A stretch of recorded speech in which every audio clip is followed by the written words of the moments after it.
hello everyone. Welcome to Aifer Education.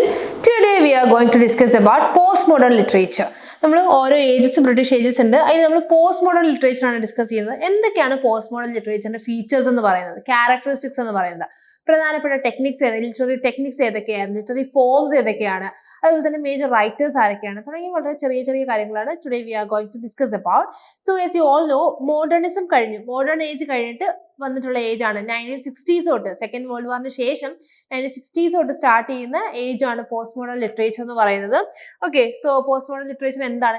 So post modern literature നമ്മൾ discuss ചെയ്യുന്നതിന് മുന്നേ എന്താണ് modern age, modernism post modernism തമ്മിലുള്ള difference എന്താണെന്നുള്ളതാണ് the first thing that we need to discuss. Okay, so we are starting with modernism versus post modernism. And regarding modernism നമുക്കറിയാം 20th സെഞ്ചുറിയുടെ ആ ഒരു first ഹാഫിൽ cover ചെയ്തിട്ടുണ്ടായിരുന്ന ഒരു movement ആണ് modernism എന്ന് പറയുന്നത്.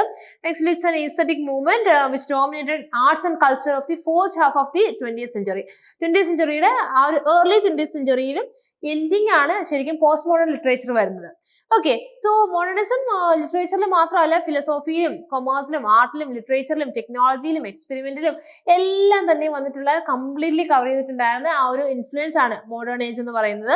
And actually എല്ലാ ആസ്പെക്റ്റിലും, ലിറ്ററേച്ചറിൽ മാത്രമല്ല എല്ലാ ആസ്പെക്ട്സിലും ഒരു കൈൻഡ് ഓഫ് ഡെവലപ്മെന്റ് കൊണ്ടുവരാൻ വേണ്ടിയിട്ട്, പ്രോഗ്രസ് കൊണ്ടുവരാൻ വേണ്ടിയിട്ട്, നമ്മൾ എങ്ങനെയാണോ കാര്യങ്ങളെ അപ്രോച്ച് ചെയ്യുന്നത് ആ ഒരു രീതിയെ മാറ്റി ചിന്തിച്ചുകൊണ്ട് എല്ലാ ആസ്പെക്ട്സിലും എല്ലാ ജോണേഴ്സിലും ഒരു ഇംപ്രൂവ്മെന്റ്, ഒരു പ്രോഗ്രസ് കൊണ്ടുവരാൻ വേണ്ടിയിട്ട് മോഡേണിസത്തിന് സാധിച്ചിട്ടുണ്ട്. അപ്പോൾ പിന്നെ എന്തിനായിരിക്കും ഒരു പോസ്റ്റ് മോഡേണിസം എന്ന് പറഞ്ഞിട്ട് പുതിയൊരു കാര്യം ഇവോൾവ് ചെയ്ത് വന്നത് നമുക്ക് നോക്കാം. സോ പോസ്റ്റ് മോഡേണിസം എന്ന് പറയുമ്പോൾ ആഫ്റ്റർ ദി മോഡേൺ ആണ്, post modern after the modern ആണ് അല്ലെ. സോ ആഫ്റ്റർ ദി മോഡേൺ ആണ്.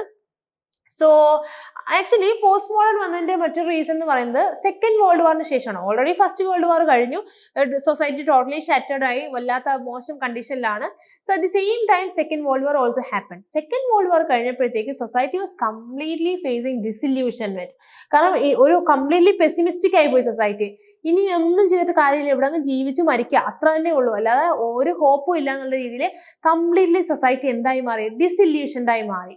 ആ ഒരു ഡിസില്യൂഷൻമെന്റ് പ്രൊവൈഡ് ചെയ്യപ്പെട്ട അല്ലെങ്കിൽ മുന്നോട്ട് വന്ന് ഇവോൾവ് ചെയ്തിട്ടുള്ള പുതിയ മൂവ്മെന്റ് ആണ് ആക്ച്വലി പോസ്റ്റ് മോഡേണിസം എന്ന് പറയുന്നത്. Actually okay, influenced by the disillusionment brought about by the second world war.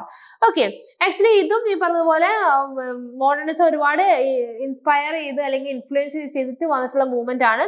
1960s മുതലാണ് അതിന്റെ ആ ഒരു ബിഗിനിങ് എന്ന് പറയുന്നത്. ആൻഡ് ഫണ്ടമെന്റൽ ഡിഫറൻസ് എന്ന് പറയുന്നത്, modernist thinking is about search of an abstract truth. Okay, അവര് എന്തെങ്കിലും ഹോപ്പ് എവിടെയെങ്കിലും ഒക്കെ സെർച്ച് ചെയ്യുന്നുണ്ടായിരുന്നു മോഡേണിസ്റ്റുകൾ. കാരണം ഫസ്റ്റ് വേൾഡ് വാർ കഴിഞ്ഞു, കംപ്ലീറ്റ്ലി ബുദ്ധിമുട്ടിലാണ്, കംപ്ലീറ്റ്ലി മോശാവസ്ഥയിലാണ്. But there is hoping for something new and something good, അല്ലെങ്കിൽ ഒപ്റ്റിമിസത്തെ ആ ഒരു ഹോപ്പ് എന്തെങ്കിലും അവർ ഫേസ് ചെയ്യുന്നുണ്ടായിരുന്നു. They were searching for the truth. Actually അവർ ട്രൂത്തിന് വേണ്ടി സെർച്ച് ചെയ്യുന്നുണ്ടായിരുന്നു. But what about post modernism? പോസ്റ്റ് മോഡേണിസത്തിന്റെ കേസിൽ it is extremely different. They believe that there is no universalism, there is no universal truth. അങ്ങനെ ഒരു സാധനമില്ല, യൂണിവേഴ്സൽ ട്രൂത്ത് എന്ന് പറയുന്ന ഒരു സാധനമില്ല. And revitalism is a fate. കാരണം ഈ ഒരു വിധി അങ്ങ് അനുഭവിക്കുക എന്നുള്ളതാണ്. there is nothing that we can do. ഹോപ്പിന്റെ ഒരു എലമെന്റ് പോലും ഇല്ല, ഇനി ഒന്നും ചിന്തിക്കേണ്ട കാര്യമില്ല എന്ന് പറഞ്ഞാൽ കംപ്ലീറ്റ്ലി ഡിസില്യൂഷൻഡ് ആയിട്ട് സൊസൈറ്റിയെ കാണുന്ന, അല്ലെങ്കിൽ യൂണിവേഴ്സൽ ട്രൂത്ത് ഇല്ല, കംപ്ലീറ്റ്ലി പെസിമിസ്റ്റിക് ആയിട്ട് കാണുന്ന ഒരു കൈൻഡ് ഓഫ് ഏജ് ആണ്, മൂവ്മെന്റ് ആണ് ആക്ച്വലി ഈ ഒരു പോസ്റ്റ് മോഡേണിസം എന്ന് പറയുന്നത്. ഓക്കെ, മോഡേണിസത്തിൽ കുറച്ചും കൂടി ഹോപ്പ് ഉണ്ടായിരുന്നു, പോസ്റ്റ് മോഡേണിസം വന്നപ്പോഴത്തേക്ക് അതും കൂടി ഇല്ലാതായി. Now coming to the next one, നമ്മൾ നേരത്തെ പറഞ്ഞു മോഡേണിസം 1890s സ്റ്റാർട്ട് ചെയ്ത് 1945 വരെ ഉണ്ടായിരുന്നു. പോസ്റ്റ് മോഡേണിസം സെക്കൻഡ് വേൾഡ് വാറിന് ശേഷം സ്റ്റാർട്ട് ചെയ്തു, എസ്പെഷ്യലി ആഫ്റ്റർ 1968. പെർട്ടിക്കുലർ ആയിട്ട് ടൈം പീരീഡ് പറയുകയാണെങ്കിൽ particularly after 1968. And a hierarchical, organized and determinate nature of knowledge characterized modernism. പക്ഷേ most modernism they were totally anarchical and non totalized and indeterminate state of knowledge. ഞാൻ നേരത്തെ പറഞ്ഞതുപോലെ അവർക്ക് എന്താണ്, ഒരു universal truth ഇല്ല, പിന്നെ എന്തിനു വേണ്ടിയിട്ട് സെർച്ച് ചെയ്യുന്നു അല്ലെങ്കിൽ എന്തിനു വേണ്ടിയിട്ട് നോക്കുന്നു ഒന്നുമില്ല. കാരണം എവറിത്തിങ് ഈസ് എ ഫെയ്റ്റ്. ആ ഫെയ്റ്റ് വരുമ്പോൾ അനുഭവിക്കുക തന്നെ. That is what they thought. അങ്ങനെയാണ് അവർ ചിന്തിച്ചുകൊണ്ടിരുന്നത്. സോ മോഡേണിസ്റ്റ് ഏരിയയില് കുറച്ചും കൂടി അവരുടെ വർക്ക്സ് എല്ലാം തന്നെ കുറച്ചും കൂടി യൂണീക്ക് ആണ്. ഇപ്പൊ നമ്മൾ പോസ്റ്റ് മോഡേണിസ്റ്റ് ആണ് ശരിക്കും പാരഡിയും പാസ്റ്റിഷും ഒക്കെ കാണുന്നത്. ആൻഡ് ഡിഫറൻസ് എന്ന് പറയുന്നത് ഒരു മോഡേൺ ഏജിൽ അവർ കുറച്ചും കൂടി യൂണീക്ക് ആയിട്ടുള്ള വർക്ക്സ് പ്രൊഡ്യൂസ് ചെയ്യാൻ ശ്രമിച്ചിട്ടുണ്ടായിരുന്നു. But coming to post modern era, they believe to bear a deep meaning. ഈ മോഡേണിസ്റ്റ് എറയിൽ കുറച്ചും കൂടി ഡീപ്പ് മീനിങ് ഉണ്ടായിരുന്നു. പക്ഷേ പോസ്റ്റ് മോഡേണിസ്റ്റ് എറയിലേക്ക് ബിലീവ് ചെയ്തിട്ടുണ്ടായിരുന്ന ഒരു മീനിങ് എന്ന് വെച്ച് കഴിഞ്ഞാൽ they no longer believe in art and literary works. അതിലൊരു യുണീക്ക് മീനിങ് ഉണ്ട്. അതിനെന്തെങ്കിലും ചെയ്യാൻ പറ്റും എന്നുള്ള വിശ്വാസങ്ങളൊന്നും അവർക്കുണ്ടായിരുന്നില്ല. പകരം they derived meaning from pieces of art and literature. മുന്നേ എഴുതിയിട്ടുള്ള earlier works ചെയ്യുന്ന മീനിങ്സ് എടുക്കാനും അതിനെ കോപ്പി ഡൗൺ ചെയ്യാനും അതിനെ എന്താ പറയുക മറ്റൊരു രീതിയിൽ റീഇൻറ്റർപ്രറ്റ് ചെയ്യാനും ഒക്കെ തന്നെയായിരുന്നു പോസ്റ്റ് മോഡേണിസത്തിലേക്ക് വരുമ്പോഴുള്ള മറ്റൊരു കാര്യം എന്ന് പറയുന്നത്. So now coming to the 3 forms of post modernism. Post modernity actually it's a historical movement. ആ ഒരു ഹിസ്റ്ററിക്കൽ പീരീഡ് ആണ്. കാരണം സെക്കൻഡ് വേൾഡ് വാർ കഴിഞ്ഞതിന് ശേഷം പ്രസന്റ് വരെ, അതായത് പ്രോപ്പർലി പറയുകയാണെങ്കിൽ 1968 മുതൽ what we are seeing in the present, what we are experience in the present, ആ ഒരു ടൈം വരെ ഉള്ള ഒരു ഹിസ്റ്ററിക്കൽ മൂവ്മെന്റ് ആണ് ഈ ഒരു ശരിക്കും പറഞ്ഞു കഴിഞ്ഞാൽ പോസ്റ്റ് മോഡേൺ എന്ന് പറയുന്നത്. And next thing is about theoretical post modernism. നമ്മൾ വളരെ തിയറിറ്റിക്കലായി അപ്രോച്ച് ചെയ്യാറുണ്ട്. And more than that it's A cultural post modernism. കാരണം അവിടെ ഫിലിം ഉണ്ട്, ലിറ്ററേച്ചർ ഉണ്ട്, വിഷ്വൽ ആർട്സ് ഉണ്ട്, ബാക്കിയുള്ള ആർട്സും കാര്യങ്ങളും ഒക്കെ തന്നെയുണ്ട്.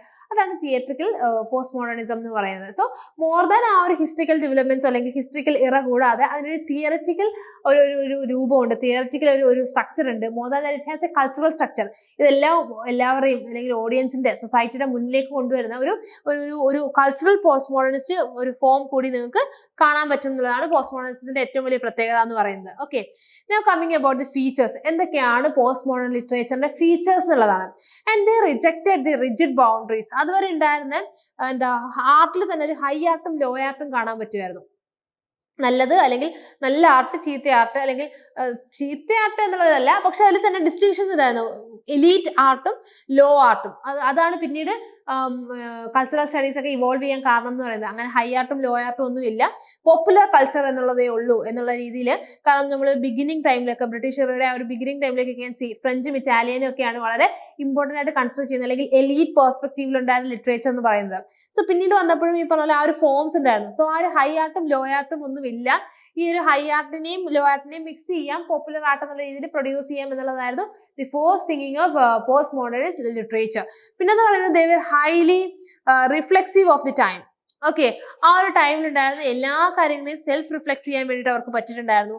ഒരുപാട് ടൈപ്പ് ഓഫ് ലിറ്റററി ടെക്നിക്സ് വന്നിട്ടുണ്ടായിരുന്നു, including pastiche, parody, magical realism, അതുപോലെ തന്നെ ഇന്റർടെക്സ്ച്വാലിറ്റി തുടങ്ങിയിട്ടുള്ള non reliable narrative, violence, fatalism, scepticism, irony, ഇങ്ങനെയുള്ള ഒരുപാട് ഫീച്ചേഴ്സ് വന്നിട്ടുണ്ടായിരുന്നു. ആ ഫീച്ചേഴ്സിനെ കുറിച്ച് നമുക്ക്, ആ ഒരു സ്റ്റൈലിസ്റ്റിക് ടെക്നിക്സിനെ കുറിച്ച് നമുക്ക് ഡിസ്കസ് ചെയ്യാം. Starting with pastiche. നമ്മൾ പോസ്റ്റ് മോഡേൺ ലിറ്ററേച്ചർ പഠിക്കുന്ന സമയത്ത് നമ്മൾ ഏറ്റവും കൂടുതൽ ഡിസ്കസ് ചെയ്യുന്ന ഒരു ടേം ആണ്, ഒരു ടെക്നിക്കാണ് പാസ്റ്റിഷ് എന്ന് പറയുന്നത്. ആക്ച്വലി അതുവരെ ഉണ്ടായിരുന്ന പ്രീവിയസ് ആയിട്ടുള്ള റൈറ്റിംഗ്സ് എടുത്തിട്ട്, പ്രീവിയസ് ആയിട്ടുള്ള ടെക്സ്റ്റുകൾ എടുത്തിട്ട് സെയിം ഫോമിൽ അല്ലെങ്കിൽ അതിനെ കമ്പൈൻ ചെയ്തിട്ട് പുതിയൊരു ഫോമിൽ റീഇൻറ്റർപ്രറ്റ് ചെയ്യുക എന്നുള്ളതാണ് പാസ്റ്റിഷ് എന്ന് പറയുന്നത്. പാരഡി അല്ല. പാരഡി എന്ന് പറയുമ്പോൾ അത് നമുക്കറിയാം, അതിനെ കളിയാക്കിയിട്ട് കൊണ്ടുവരുന്ന ഒരു പാരഡിയേക്കാണെങ്കിൽ കുറച്ചും കൂടി അഡ്വാൻസ്ഡ് വേർഷനാണ് പാസ്റ്റിഷ് എന്ന് പറയുന്നത്. സോ ഒരു സെയിം വർക്ക് എടുത്തിട്ട് അതിനെ മറ്റൊരു ഫോമിൽ നമ്മുടെ മുന്നിലേക്ക് അവതരിപ്പിക്കുന്നതിനെയാണ് പാസ്റ്റിഷ് എന്ന് പറയുന്നത്. Then comes to intertextuality. മറ്റൊരു പ്രീവിയസ് ലിറ്റററി വർക്കിനെ പുതിയൊരു വർക്കിൽ അക്നോളജ് ചെയ്യുന്നതിനെയാണ് ഇന്റർടെക്സ്ച്വാലിറ്റി എന്ന് പറയുന്നത്. സോ നമ്മൾ കാണില്ല, ചില ഫിലിംസിലൊക്കെ ചില ആക്ടേഴ്സിന്റെ റെഫറൻസസ്, ചില മൂവീസിന്റെ റെഫറൻസസ് ഒക്കെ വരും. അതിനാണ് ഇന്റർടെക്സ്ച്വാലിറ്റി എന്ന് പറയുന്നത്. Then comes metafiction. Actually, regarding metafiction, it makes the readers aware that this is a fiction. The readers are reading a fiction. If on a winter's night, travel എന്നുള്ള ഇറ്റാലിയൻ കാലിനയുടെ ബുക്ക് വായിച്ചു കഴിഞ്ഞാൽ it's very familiar for you. അല്ലെങ്കിൽ John ഫൗൾസിന്റെ text വായിച്ചു കഴിഞ്ഞാൽ അത് നമുക്ക് മനസ്സിലാവും എന്താ മെറ്റാഫിക്ഷൻ എന്നുള്ളത്. റീഡേഴ്സിനെ ഇങ്ങനെ അവെയർ ആക്കിക്കൊണ്ടിരിക്കും, നിങ്ങൾ വായിക്കുന്ന ഒരു ഫിക്ഷൻ ആണെന്നുള്ളത്. It makes aware. Okay, that is metafiction. Then comes temporal distortion. അതായത് നോൺ ലീനിയർ ആയിരിക്കും, ടൈം ലൈൻസ് നോൺ ലീനിയർ ആയിരിക്കും, ഒരു ക്രൊണോളജിക്കൽ ഓർഡറിലായിരിക്കില്ല നമ്മുടെ അടുത്തേക്ക് പ്രസന്റ് ചെയ്യുന്നത്. അങ്ങനെ നോൺ ലീനിയർ ആയിട്ടുള്ള പ്രസന്റേഷൻ ആണ് we call it as temporal distortion. Now coming to the next one, minimalism. Okay, what do you mean by minimalism?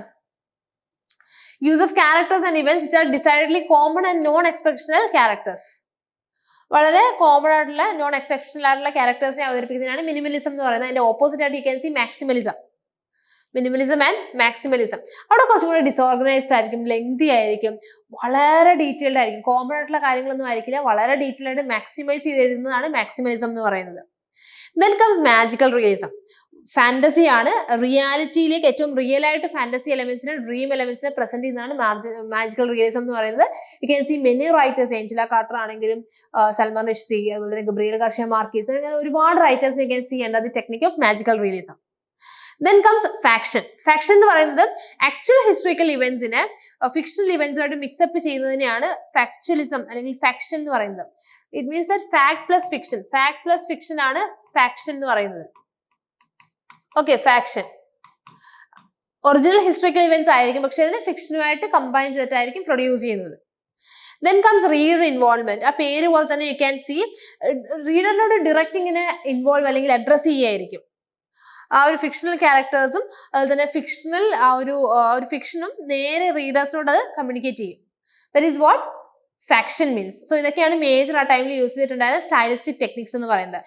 So ഫിക്ഷനിൽ കാണുന്ന മേജർ റൈറ്റേഴ്സിനെ അവിടെ കൊടുത്തിട്ടുണ്ട്. William Golding, Samuel Beckett, who presents theory of the episode, അതുപോലെ തന്നെ Angela Carter ആ ടൈമിൽ ഒരു feminist writer ആണ്. ജോൺ ഫോൾസ്, മെറ്റാഫിക്ഷൻ വളരെ നന്നായിട്ട് എസ്റ്റാബ്ലിഷ് ചെയ്ത പോസ്റ്റ് മോഡേൺ റൈറ്റർ ആണ് ജോൺ ഫോൾസ് എന്ന് പറയുന്നത്. Iris Murdoch, Kingsley Amis and Martin Amis, here are the major writers of the time, post modern ടൈമിൽ. ഓക്കെ, സോ പോസ്റ്റ് മോഡേണിസം എന്താണെന്ന് പറഞ്ഞു, അതിന്റെ ഫീച്ചേഴ്സ് എന്തൊക്കെയാണെന്ന് പറഞ്ഞു, ഏത് ടൈമിലാണ് ഇത് ഇവോൾവ് ചെയ്തതെന്ന് പറഞ്ഞു, മേജർ സ്റ്റൈലിസ്റ്റിക് ടെക്നിക്സ് ഏതൊക്കെയാണെന്ന് പറഞ്ഞു, പോസ്റ്റ് മോഡേൺ ലിറ്ററേച്ചറിലെ മേജർ ഫിക്ഷൻ റൈറ്റേഴ്സും ഏതൊക്കെയാണെന്ന് പറഞ്ഞു. Okay, that's all about postmodern literature. That's all for today. Thank you.